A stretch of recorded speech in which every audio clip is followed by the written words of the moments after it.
Can you? Doing good. All right, good. So I guess just tell us a little bit more about yourself and how you got started in this position. Well, I joined Camp Butler in 2008 as the maintenance man. And in 2014, I was promoted to the foreman position. And then in 2000, National Cemetery in Danville, Illinois, and also in Indiana. Okay, I wonder if we're having some technical difficulties hearing. Can you hear me okay? You're cutting out some, but I heard you. Did you not hear what I said? I heard part of it, but that's okay. We'll roll with it. Let's go with that. So I guess let's start with some of the rich history of Camp Butler. Tell us about how it became to be and just the beginning of Camp Butler. Okay. Due to the aging, we had a camp on the west side of Illinois that was not up to par, and they needed a bigger facility to train the and more central located. So and Camp Butler actually started over by Clear Lake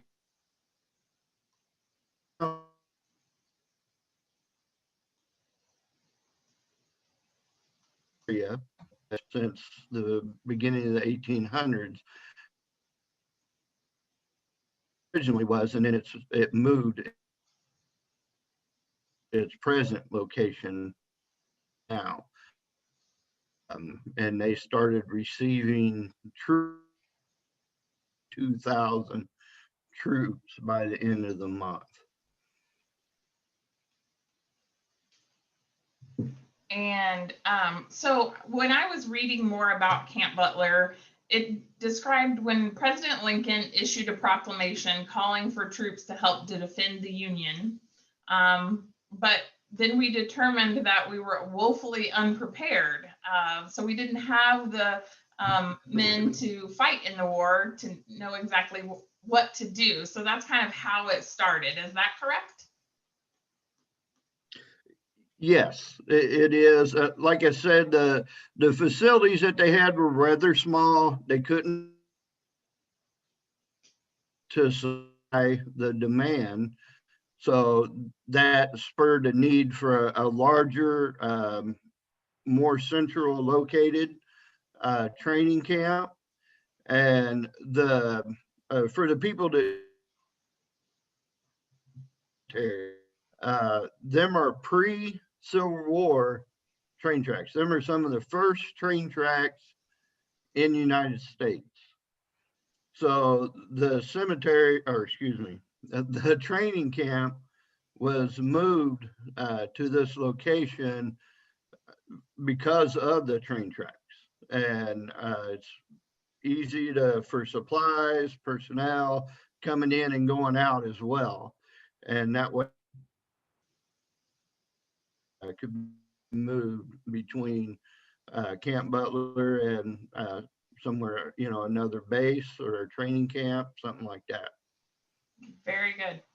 I had read as well, doing some research, that General Sherman had come in and he had been sent to Springfield to kind of find the perfect place for a military training camp. He had chose this area off of the Sangamon River there in the Riverton area, just because there was a high ground for camping and a lower ground for training and drills and cemetery close to the water for logistical purposes as well. Do you have any more information on that, like just the very beginning of it? Well, he was sent here by Abraham Lincoln, and the governor at the time, I can't remember his name, Gates, I think. but Gates. well, he appointed William Butler, which was the treasurer. So I don't know why they chose the treasurer, but they chose William Butler to assist him in finding the land. And that's where the name come from, the treasurer at the time that assisted him in. Yeah, And like I said, you the originally found, can you hear me? I can, sorry, it's cutting out. Okay. So everyone's just gonna have to bear with us. We're having some glitches, but could be on my Yeah, I end. I'm not sure. apologize. Nope, you're fine. We're gonna bear with it. So yeah, like you said, kind of a unique name to be named after the state treasurer. So that's kind of unusual. Right, right. And the camp was actually located a little closer on the west side than prison. And in 2000, picture that's up here now, if you look at the east, that east corner of that fence,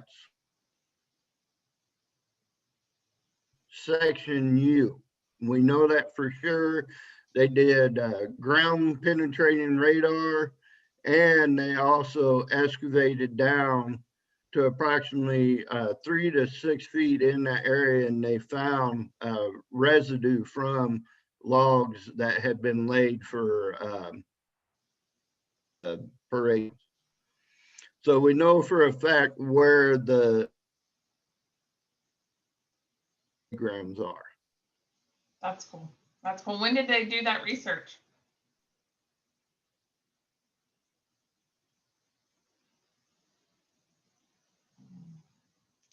In 16, 17. Okay. I apologize, everyone that's out there. I am having technical glitches, it looks like on my end. I'm only able to hear part of what you're saying. So if I ask you the same questions, I apologize. I'm not sure what's going on my end. So I apologize. Again, these are just images that I found when I was doing some research a little bit in the beginning.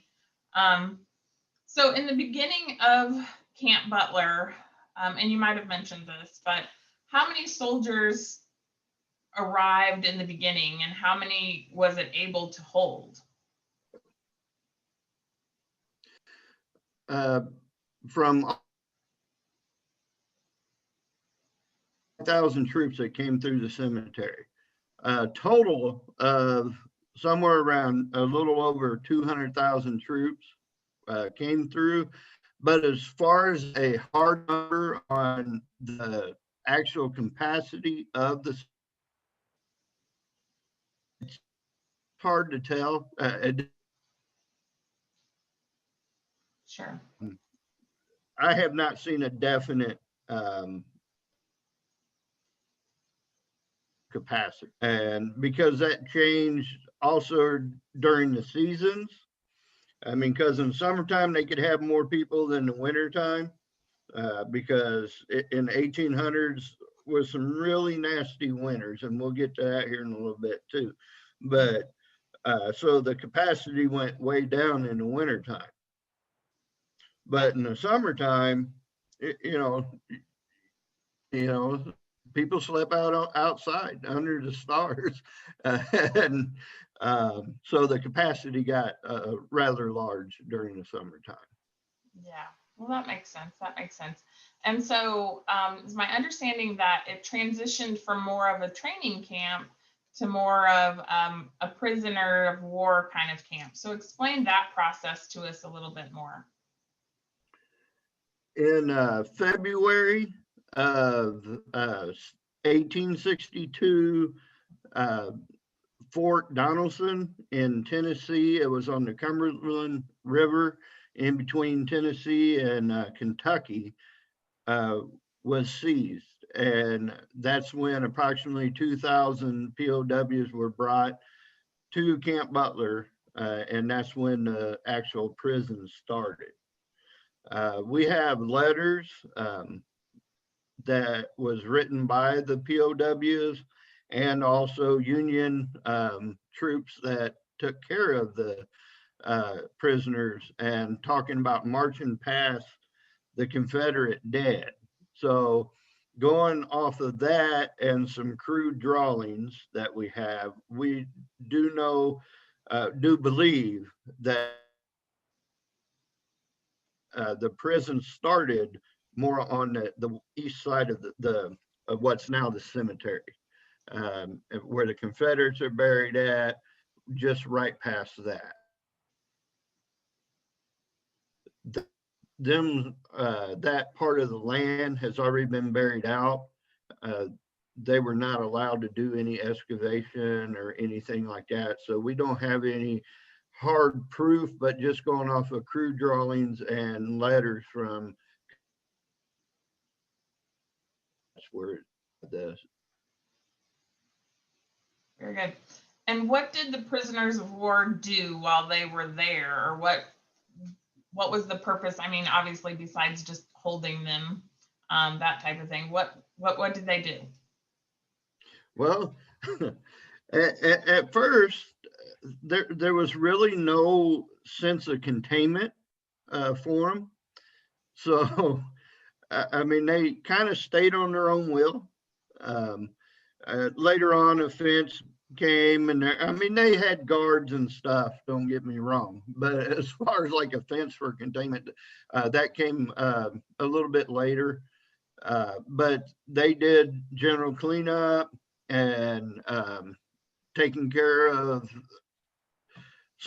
just duties that the Union soldiers didn't want to do, and they didn't feel they needed to do, so they would give that to the prisoners as well. Yeah. And their own graves. Yeah. So, and the Union graves, because there is Union soldiers buried there as well. Yeah.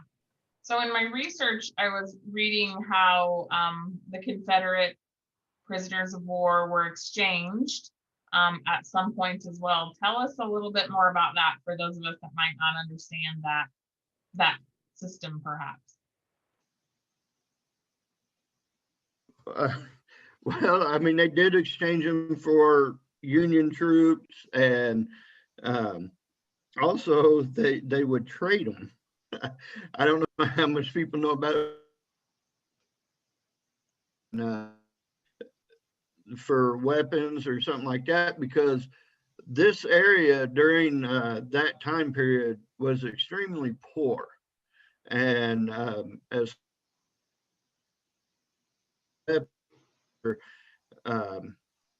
just training equipment for the soldiers was hard to come by. Because when the Confederates took over different areas, won a battle, they would arms or whatever they could find, and then they could be traded for prisoners. So, I mean, they traded prisoner for prisoner, but they also traded for supplies and weapons, goods of different kinds. Yeah. It's pretty interesting when you read some of that stuff. Some of the letters.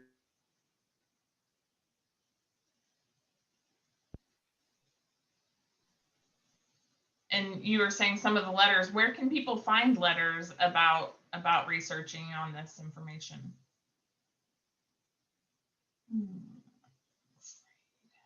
The university, who would it be? It's a preservation side of the University of Illinois, and then also the Historic Society for Illinois itself. They have took possession of most of all the letters that we have. They took possession of them, and then a lot of the maps, muster sheets, because some of that stuff we do have quite a bit of. Unfortunately, the records for the soldiers got destroyed in a fire. And so there's not a lot of back history on Union. We actually know more about our Confederate soldiers than we do our Union soldiers, because the records were kept in different places. And the fire destroyed the Union soldiers and not Confederate. And if we can, we need to come back to that picture when you asked me the one question. Okay, which picture was that? Or can we just go to that question now? Yeah, sure, go for it.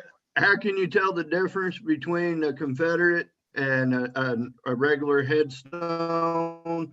You Yeah. look at this little child, I believe it's a girl and this woman, them are Confederate headstones. They somewhat come to a point where if you look at the other ones, they're round on top. And the myth or whatever you want to say about that was on there. So Yeah, they put a point on them. There's some more pictures in the slideshow too that people will be able to see. So a little better.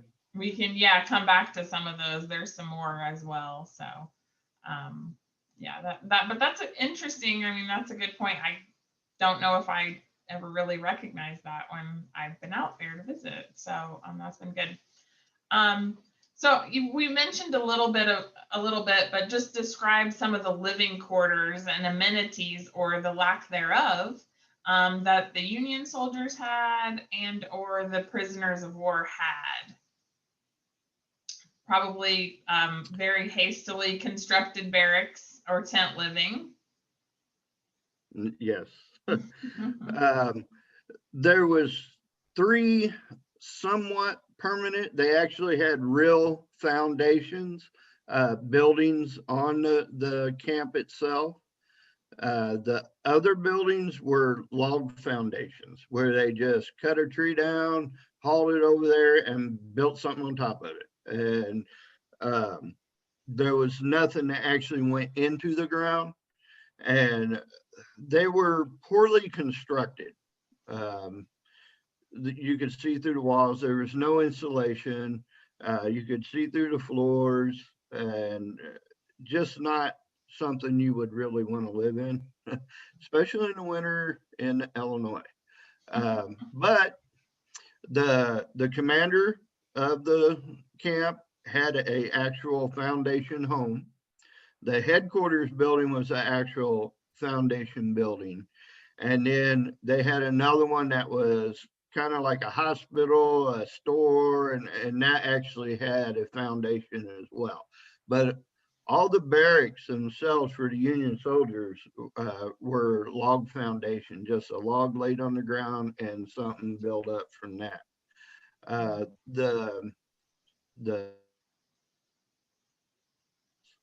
And that's when they were over more towards where the Confederates are, to the east of where the Confederates are buried at today. And they were just canvas tents thrown up, and that claimed a lot of lives because they were just thrown in there. It was stinking hot in the summer and freezing cold in the winter. So Unions didn't have the best facilities, but the Confederates definitely did not have very good facilities at all. And that claimed a lot of lives for diseases, being confined like that, freezing to death. Yeah. Poor sanitation. Right. Poor sanitation. Ever been able to read and see, none of the prisoners that died at Camp Butler died from combat wounds. They all died from being confined, dysentery, smallpox, and that goes as far as the Union soldiers too, because their facility wasn't the best neither. It wasn't quite as bad, but they suffered a lot as well. Yeah. It's no kind of living conditions, that's for sure. Yeah, I had read quite a bit about some smallpox outbreaks and stuff like that. So that would have been terrible. So after the last Confederate prisoners left in May of 1863, how was the camp used the rest of the war, or what were activities that were done there kind of after some of this prisoner of war activity had stopped? Well, after, because training had all but come to a halt before that, and they started moving the Confederates into the actual barracks. But the hospital was still there, and it was still being used. So a lot of the prisoners helped in that. Like I said, they called it a prison, but it's not a prison like we imagine today. I mean, there was guards, but it was kind of staying on a good faith, you know. Not always, but that's kind of how it was for most of the part there. But they helped out in the hospital. They did have a headquarters there as well that was still active. And they used it more as a transit because of the location to the country, being basically in the center of the country. It had one of the main railroad lines right there. So it was a transit hub for probably about a year. And then the sick was brought there as well to be cared for in the hospital. Good. So it was still used after that, even into that. So good. You covered the question about the gravestones, so that's interesting. I know in our original discussion, when we first started talking about this as a webinar, you had mentioned that the Confederate and the Union soldiers are all buried together. So blacks and white soldiers they're not separated in any way. And was this unique to Camp Butler, or tell us more about that? Well, the Confederate soldiers they have their own section. But they're in amongst the other soldiers, but they are in their own section. The Confederate soldiers, they're just in a section. And there's black soldiers there, there's white soldiers. That's pretty much all we had here at the time. But there was the only segregation part was the Confederate soldiers. They had their own little area. Sure. And for obvious reasons, they didn't want to be buried. The Union soldiers didn't want Confederates to be buried with them, so they are buried in their own section. But they're right next to the, they're right in there with the other sections. But as far as race, anything like that, there's no separation there at Camp Butler. It's everybody's buried together. We all fought, in the military together. It don't matter if you were 1812, Civil War, Desert Storm. We're all brothers and sisters. The way they were buried, and I have been to some southern, and that is not the case. They are absolutely segregated. Absolutely. In doing some of the research as well, I had seen that Sangamon County's only Confederate memorial is located at Camp Butler. Can you tell us a little bit more about the Confederate memorial that exists there? Yes, the Daughters of the Confederacy, that's on the other side, but they put that up in December of 2005, and it was ran through the NAACP, and before it was put up, and it was done in a respectful way, and like I said, it was approved before it was put in, not only by the NCA, the National Cemetery Administration, but also by the NAACP, also was involved with that. And someone in the audience may know a little bit more about that than I do. I haven't really focused on that monument specifically, but it's right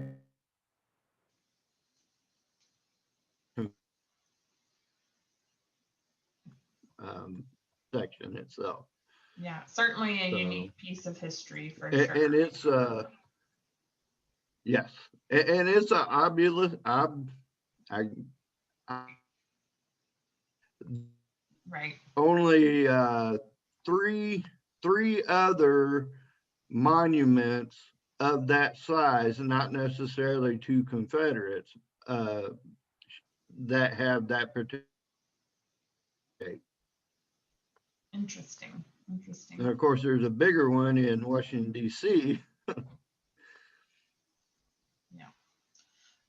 So Joe, tell us about a couple notable people that are buried there at Camp Butler. Okay, this is one of my favorite parts. So, the one that is not as well known, but hopefully he will be more light brought to him, is George Washington Ford. And he is believed by historians to be a blood descendant of George Washington, the president. We do have documentation of his great great grandmother and grandfather being house servants of George Washington. And we know George Washington was a pretty friendly guy to his servants. So they don't have DNA, but just through research that actual historians have done of the president and his, I'm just going to call him, his grandpa was actually in politics with George Washington before the country was formed. There you go. And so when George Washington died, he left 80 acres to, he stayed in politics. And then after he was born, you know, he was pretty active. And as you can see from this, 24 years as the cemetery superintendent.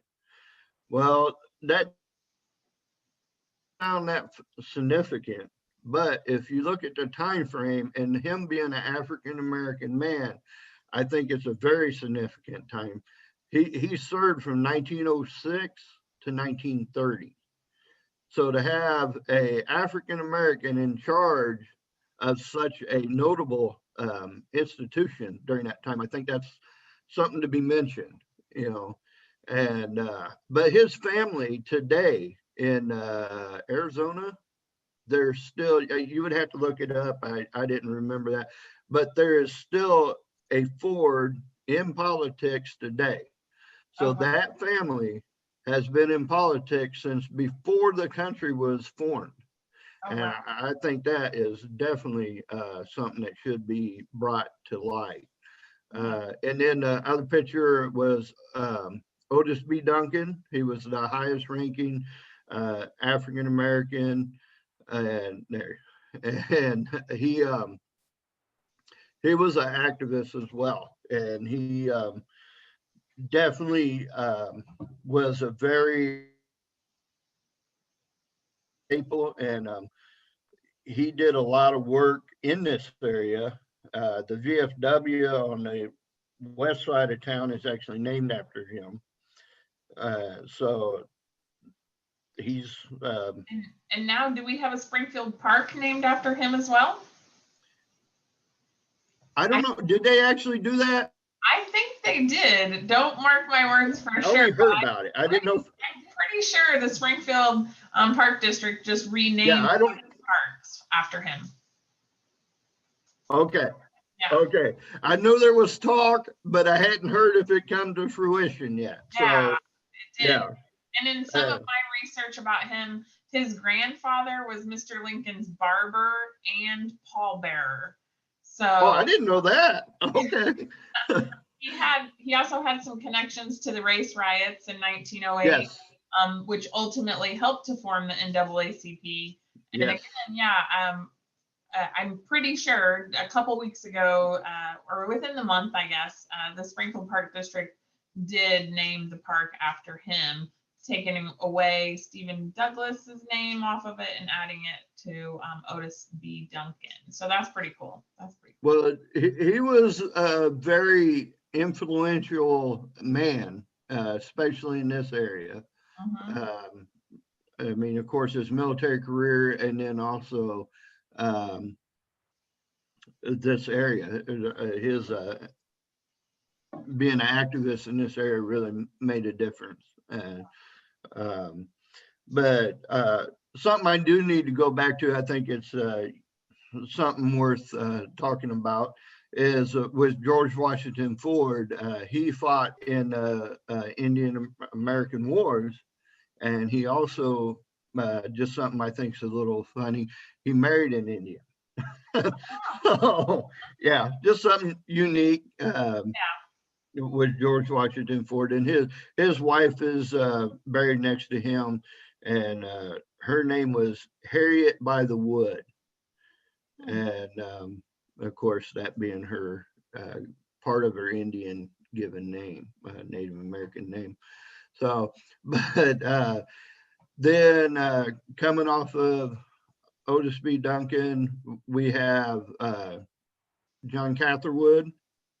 He was in the Philippine American War and the Hmong insurrection. He was part of a land party that came off of the ship, and he got shot because they were ambushed, and he got shot 3 times, I believe it was, and he was unable to stand, but he kept firing and held as much as possible, as many of them back as possible. And then even as they were dragging him out, the man didn't quit. He kept firing, and they figured he saved several men's lives, and he was awarded the Medal of Honor. And that's the only Medal of Honor recipient we have at the cemetery. Okay, that's unique history. That's good. Yes, and we have 2 Tuskegee Airmen buried at the cemetery, and something I think is unique and sad about the last one that we buried in the cemetery is here we have a true red tail, and being honored in the cemetery, and there may have been 15 people at this man's service. Oh. It was on the same day that the movie Red Tails, which was about him, was a based on him, true facts, which was sold out. Yeah. But they couldn't come see the real thing. And there may have been 15 people at his service, and he was a red tail. He was the man. That's sad. Sold out, the whole thing, barely had attendance. So, but and then we have several. I mean, it's hard to really put one above the other. I think them were a little more unique. A little bit of research on them, checking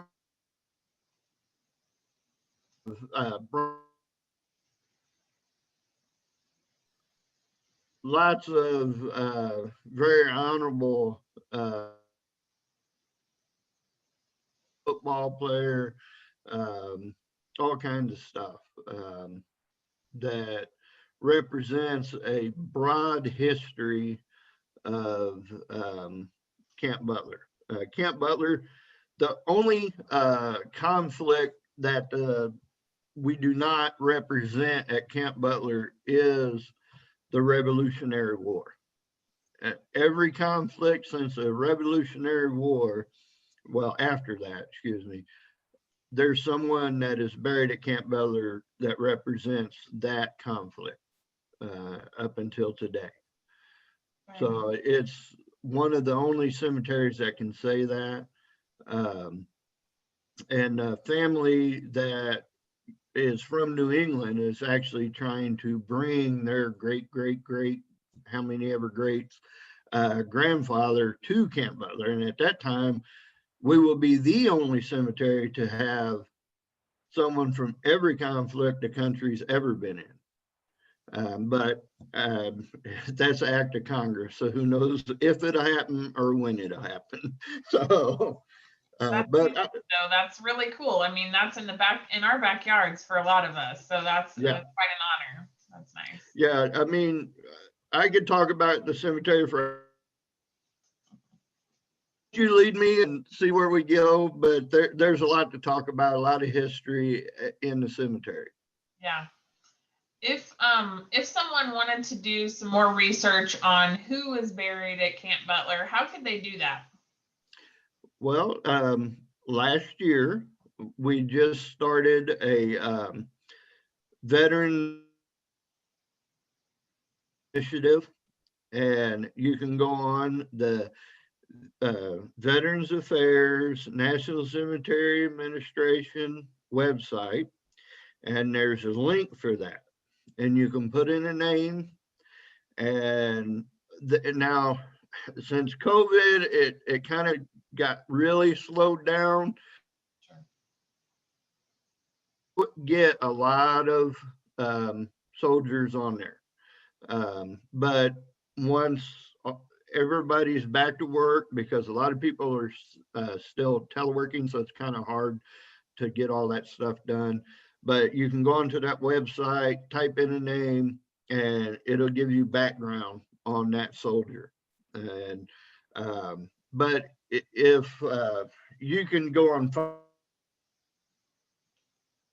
and type in a name, but make sure if you want it at Camp Butler, you choose Camp Butler, because there's 7 Joseph Wheelers buried in the National Administration Cemetery. So man,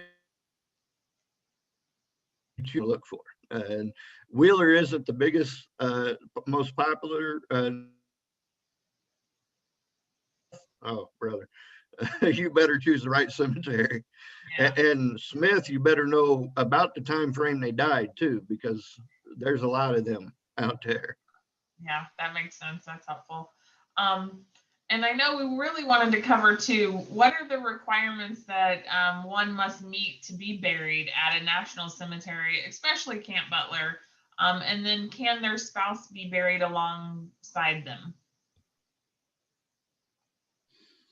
Okay. This is kind of a touchy subject because there is so many different rules and regulations to that. I'll dispel some of the things that dispute. And yes, if you are married at the time of the veteran's death, not remarry, then that spouse can be buried with the veteran. And then you'd have to talk about, and children under the age of 18, yes, they can be buried with the veteran. If they're over 18, there's stipulations, but I think he was 64 years old. He was an adult dependent child. We buried him with his family there at Butler under his dad's eligibility, but he was mentally handicapped. His mom, the age that they knew could really no longer take care of themselves and had to be put into a home. And then he was a ward of the state. And then once he passed, but they're basically their whole life, and so he did die after them, but for the time that they were alive and could take care of him, they did. So he was their dependent his whole life. So when he passed, he was still eligible to be buried under his dad's eligibility. So, but there's a lot of different rules and regulations.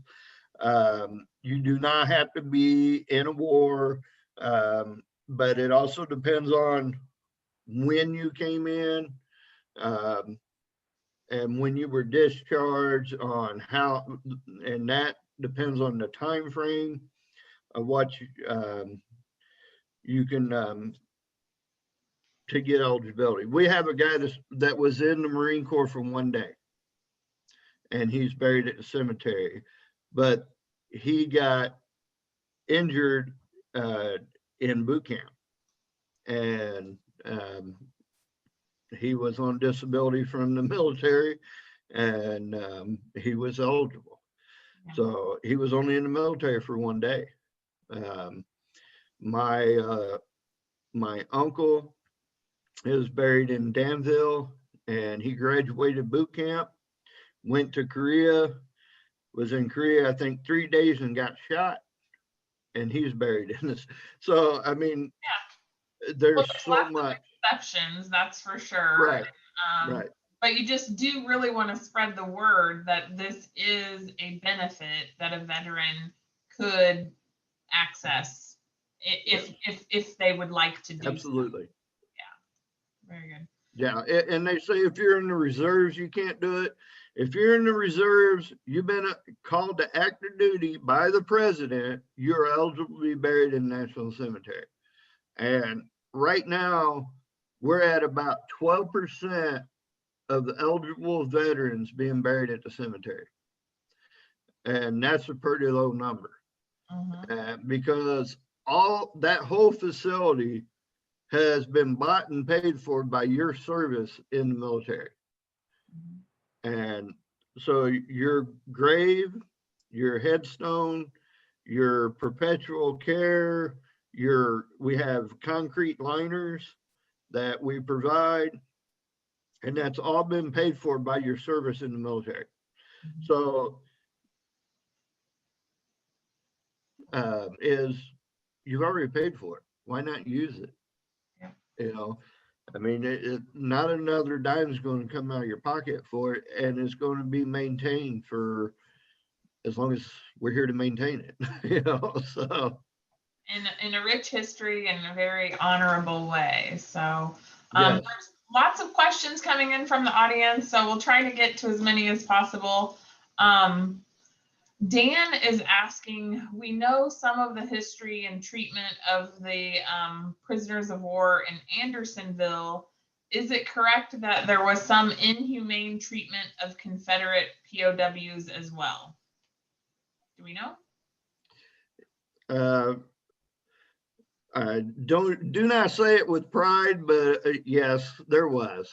Sure. And I mean, because some of the Union troops treated them worse than dogs. And I mean, you had some that treated them like human beings, and you had others that treated them like animals. But I think that goes to almost anywhere, even up until today in the prison system. So, well, and I mean, any war. I mean, I can see that, unfortunately, that's the nature of war, I suppose. So that is unfortunate. Jenny is asking, does Joe have any stories that he thinks are interesting about any of the people who lived or trained at Camp Butler, or any stories that he finds interesting or unusual events that might have happened there? Well, Um, there, Camp Butler used to be a river. And now this is of course before camp and all that stuff. But I don't know if this is something they would be interested in, but there used to be a river through there, and of course it had shifted. And th- some of the things you find when we're excavating is pretty interesting because it's something you wouldn't expect to find uh, on dry land.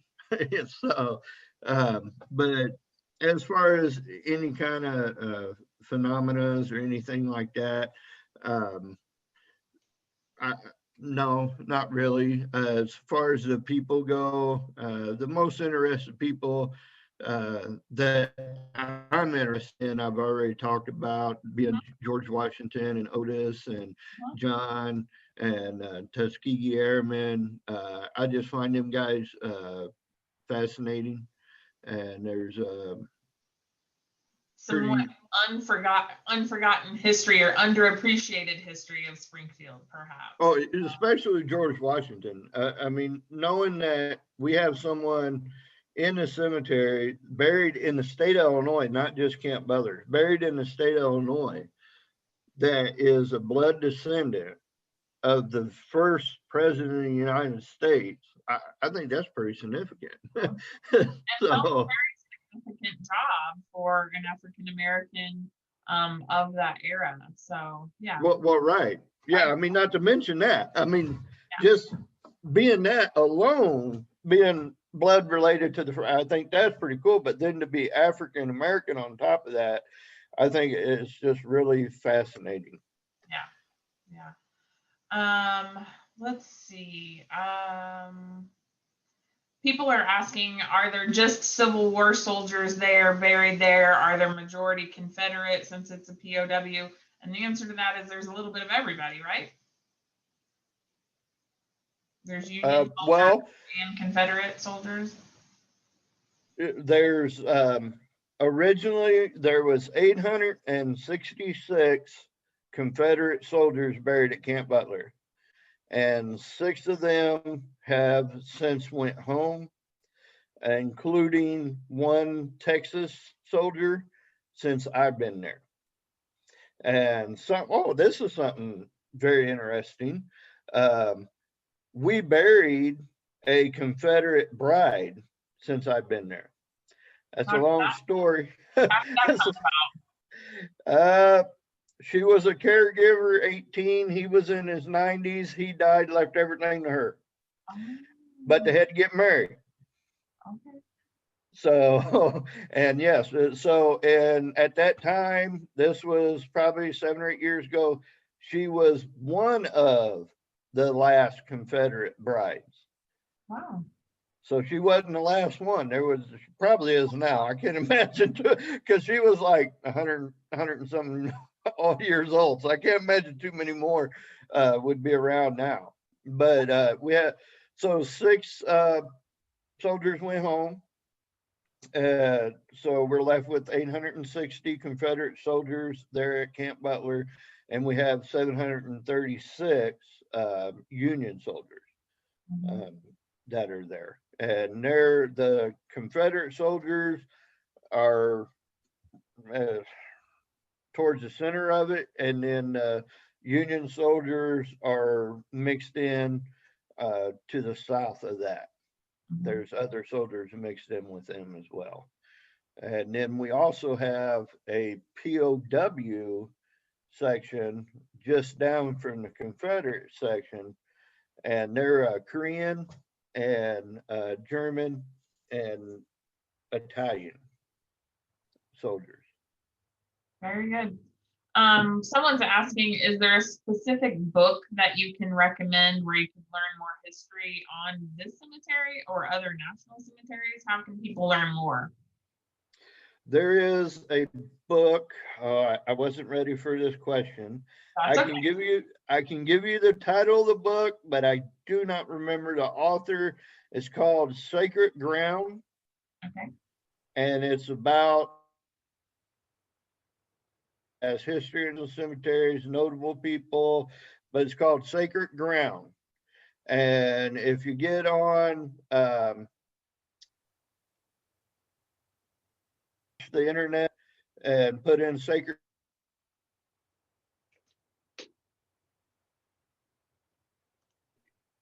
that's how you're going to know you got the right book. And it color book. Man, I wish I would have thought of that. I didn't. You can Google it, and also I can always contact you after this, and I can send it out and post it on our page for people. You know, we can get a direct link, so that's no problem. One other question, just to wrap up before we wrap up here. Oh, go ahead. Have a local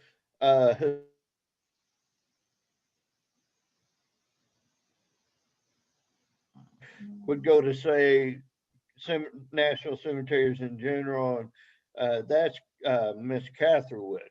Oh man, I can't remember her first name now, but her last name's Catherwood, and she's written a few books about the Civil War and national cemeteries. Can someone else is asking, can you do self-guided walking tours, or is there a brochure of the cemetery if someone was to go out there and just walk around? Is right now,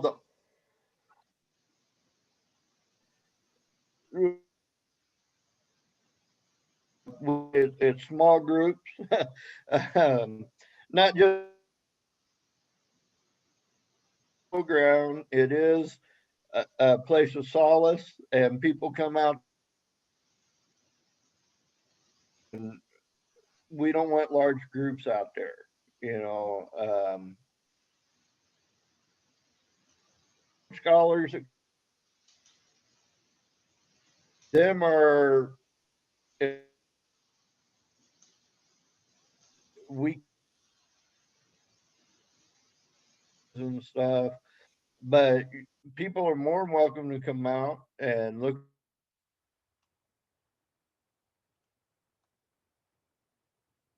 The house, it looks like a house because that's what it was. It was built in 1908,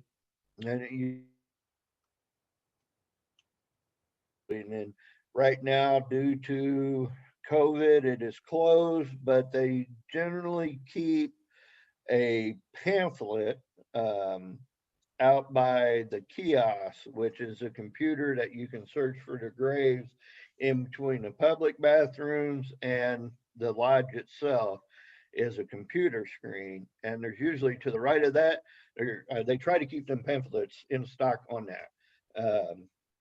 And it has a lot of history and notable people of the cemetery in there.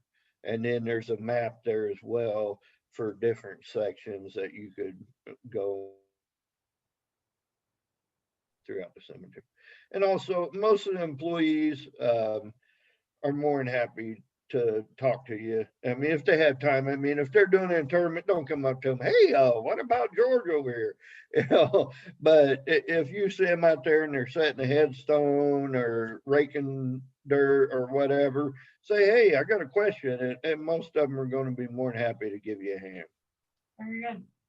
How can people support Camp Butler, or are there community groups that partner with Camp Butler to do wreaths or decorations or anything like that, celebrations of Veterans Day or Memorial Day or something like that? Right. Well, Memorial Day is, of course, what we call our Super Bowl. It's the highlight for the cemetery.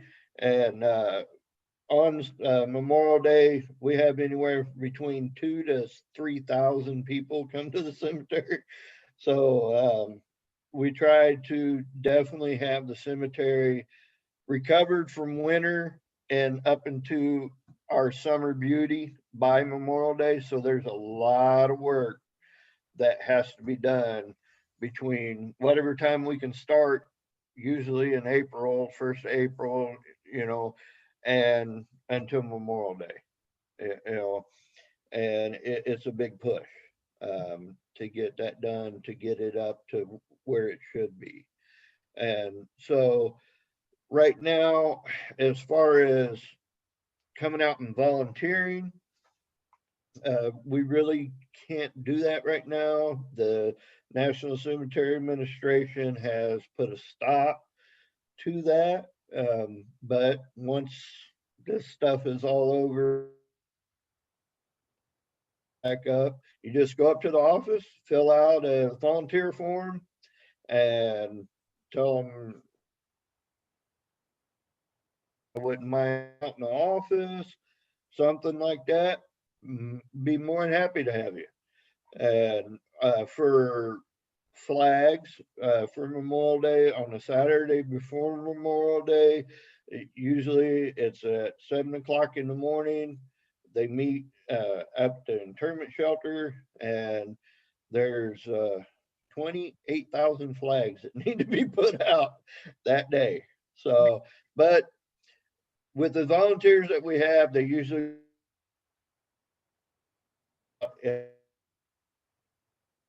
I mean, but then of course there's the pickup out.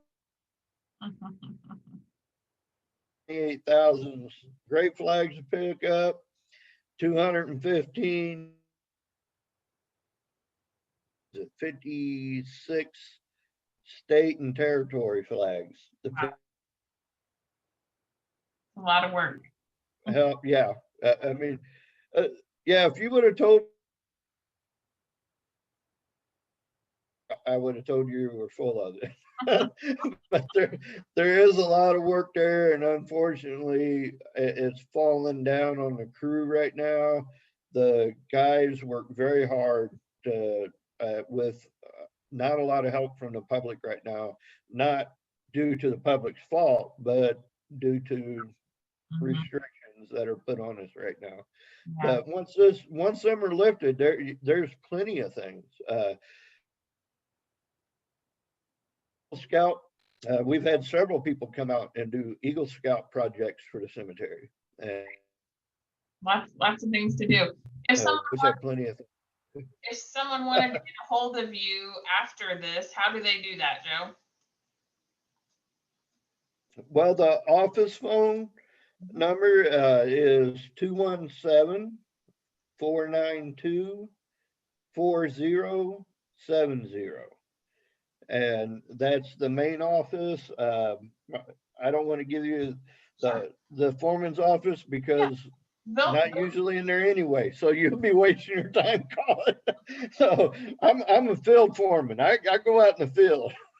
So, but the main office, if you really want to feel that you need to talk to the foreman, myself, you can call there. They'll call me. I can go up. You can leave your name and number. I can call you back, or you can wait. We have radios. They can call me up to the office, and I can take a phone call. So that's the best way to do it. Perfect. Well, hopefully you get some interest once COVID lightens up. People can help you out, or help you out, and then as well learn more about their options to being buried there, or their relatives being buried there. So as we wrap it up, we've been on an hour. So again, I just want to thank you so much for sharing your passion and your knowledge with everyone. I know I learned a lot, and I know everyone in the audience did too. I apologize profusely for my technology. My internet continues to be unstable, so I apologize for that. We're usually not that bad. So just again, as you close the webinar out tonight, there will be a short survey that pops up. Please help us by taking that. Let us know what you thought. Let us know ideas you want to hear in the future. That's again how we created this one. Again, just thank you, Joe, for taking your time to do this. Thank you to all of our members and volunteers in the community that are all in the audience tonight. You really are truly the backbone of our organization. So again, we say thank you. And thanks again, Joe, and we will talk soon. Thank you. Take care. Thanks a lot. Bye-bye.